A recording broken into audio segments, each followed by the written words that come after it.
करता है तो आप उसका कतई सम्मान न करिए। लेकिन हमने लोगों को देखा है समाज में कि वो तो अंगोछा दिए घोड़े गिरे, चाहे वो लाते ढकेलते हैं, चल उधर बैठ। वो इस तरीके का इतनी गिरबत नहीं है तुम्हारे अंदर, इतनी सोच नहीं है। अगर तुम्हारी अपनी गैरत मर गई, तुम्हारी अपना सम्मान नहीं है तुम्हारी नजरों में, तो तुम किसी को भी फिर सम्मान नहीं पा सकते। इसलिए साथियों, हम आज के मौके पर आपको जिम्मेदारी से कह के जाते हैं कि आप जरूर सम्मान करिए। आप मानो हैं, मानो का सम्मान करिए, लेकिन जो आदमी आपका सम्मान न करता हो उसका सम्मान न करिए। ये अपनी डायरी में नोट कर लीजिए साथियों। इसलिए दूसरी बात में सब महत्वपूर्ण ये थी कि हमारी माताएं बहनें हैं, मैं बहुत विनती पूर्वक आपसे कहना चाहता हूं। देखिए, हमारी माताओं बहनों को समझाना बहुत आसान है और लोग उनके जो है उसके नाते उनको समझा ले जाते हैं, क्योंकि उनके अंदर उदारता बहुत होती है और उदारवादी होने के नाते वो मान भी जाते हैं। लेकिन आप यकीन मानना, उसका कारण लालच और डर है। आपके अंदर लालच होता है कि आपके लड़के को जल्दी नौकरी मिल जाए, आपको लालच होता है कि आपके परिवार को बिना मेहनत किए फटाक से ईश्वर कुछ दे दे, ऐसा लालच होता है। लेकिन आप यकीन मानिए, हम ये नहीं कहते आप हमारे कहने से भगवान को मानना छोड़ दीजिए, अल्लाह को मानना छोड़ दीजिए।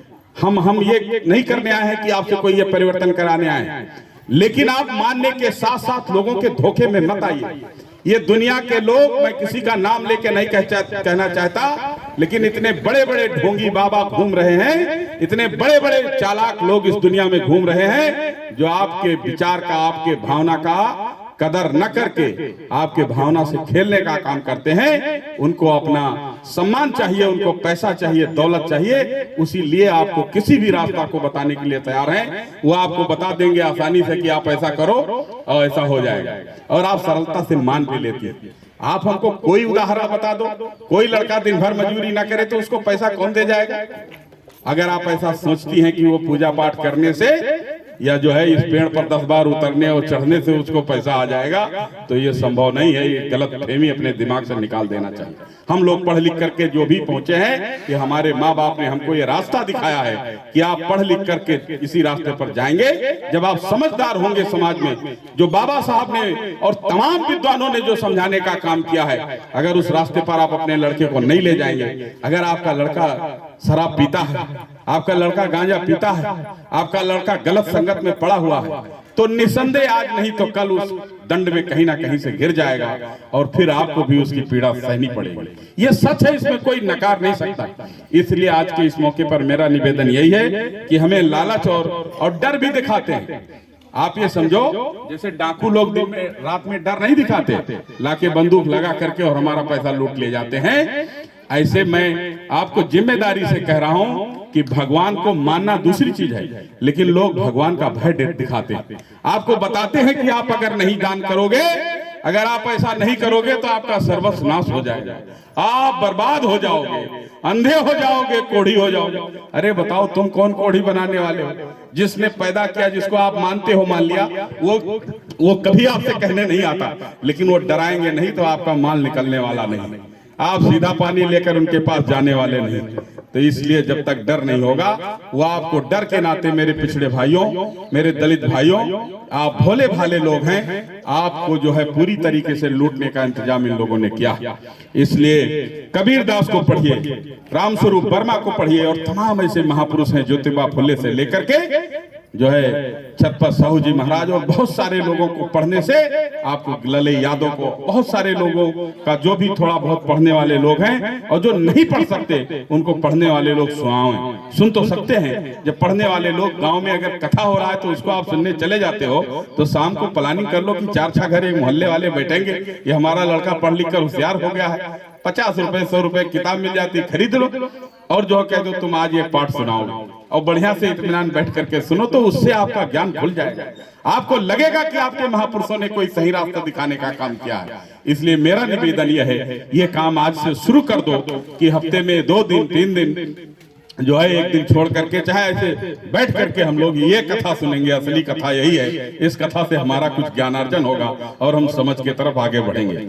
मैं इन्हीं बातों के साथ आगे आपसे बहुत ज्यादा ना बोलते हुए ये कहेंगे कि अपने बच्चों को पढ़ाने का काम करिए, हम लोग भी बहुत गरीबी और गुर्बत से हमारे पुरखे निकले थे, कुछ नहीं पढ़े लिखे थे, लाठी डंडा लेकर बस झगड़े बहलाव यही पहले हो जाता था, जैसे कहा जाए वो सब भिड़ जाते थे। लेकिन परिवर्तन आया, हमारे भी घर के लोग जो है साइंटिस्ट और जो है पीसीएस और तमाम अच्छी अच्छी नौकरियों पर पहुंचे हैं गांव से। शिवपुरा जैसे के इलाके में गांव में हमारा घर है। तो इसलिए साथियों हम इसको अपने परिवार से ही जोड़कर मैं जिम्मेदारी से कहता हूं कि सिर्फ एक शिक्षा रास्ता है, पढ़ाई का रास्ता है, जिस रास्ते से आप अच्छे से अच्छे मुकाम तक पहुंच सकते हैं। हम लोगों के गरीबों के तमाम घरों के लड़कों को मैं जानता हूं कि आज के डेट में बड़े बड़े देशों में जाकर के बड़े बड़े बंगलों में रहते हैं और बहुत अच्छी साख और इज्जत है उनकी। आज जो है वो तमाम लंदन और तमाम देशों में जाकर के अपनी पहचान बना चुके हैं, गांव से निकल करके, सिर्फ शिक्षा के बल पर, वो एजुकेशन के आधार पर। और कोई उनका सहारा नहीं था, ना कोई उनको फूटी आंख देखना चाहता था, लेकिन उनका विवेक और उनकी पढ़ाई ने उनको वहां पहुंचा दिया है। इसलिए हम आपसे विनती निवेदन करते हैं कि आप अपने बच्चों को 2 रोटी कम खाइए या जो है थोड़ा कम का वो करिए, लेकिन अपने बच्चों को ये समझाइए कि सुबह शाम में आप मेहनत करके पढ़िए। ये पढ़ाई का रास्ता आपको बहुत आगे ले जा सकता है। तो और मैं आखिर में ये कह करके अपनी बात को समाप्त करूंगा कि इस समय देश में बहुत संकट है। ये संविधान की बातें ही, संविधान में जो हक हकूक कानून आपको दिया गया है, यही देन है जिसके नाते आज लोग आपके घरों पर आकर के दर दर नाक रगड़ करके आपसे वोट मांगते हैं और आपके सम्मान के लिए आतुर रहते हैं। अगर आप न खुश हो तो फिर से वो कोई ना कोई जुगत अपनाते हैं, तमाम तरीके के हमारे जातियों के मुखियों को पकड़ ले जाते हैं। जैसे द्रौपदी मुर्मू से लेकर के नीचे के तमाम सीढ़ी तक आप नीचे तक चले आओ, मैं किसी का ऊपर ही नाम ले लिया, नीचे के सारे नाम आप जान जाइएगा। लेकिन आप यकीन मानिए साथियों, ये जात के किसी एक आदमी को सम्मान देके सबका हक छीन लेना चाहते हैं, ये आपको सोचना पड़ेगा। अगर एक आदमी को सम्मान मिल जाएगा तो सबको हक और सम्मान नहीं मिलने वाला। सबको हक सम्मान तब मिलेगा जब संवैधानिक आधार पर हमारी जो नौकरियां हैं, हमारी जो हिस्सेदारी है, चाहे केंद्रीय जो है सेक्टर में हो, चाहे राज्य के सेक्टर में हो, और चाहे जहां हमारे जो है अंश का पैसा है, हमारे गांव के विकास का हो, हमारे क्षेत्र